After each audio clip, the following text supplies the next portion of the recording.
إياك نعبد وإياك نستعين.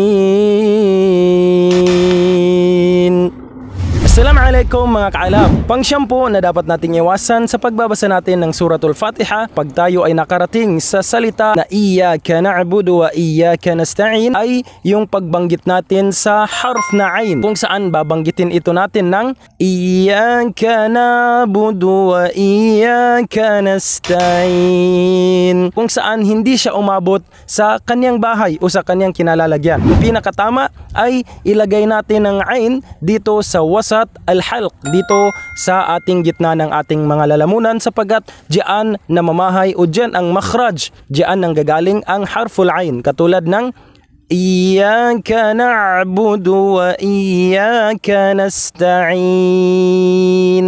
Ilagay natin siya sa kanyang bahay o sa kanyang pinanggagalingan.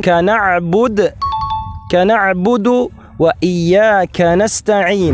At hindi po siya iyyaka na'bud, kana'bud. Ang pinakatama ay kana'bud. So laging tandaan, lamang sa gantimpala ang mayroong kaalaman. Syukran, wassalamualaikum warahmatullahi wabarakatuh. محمد كان علم كليبس.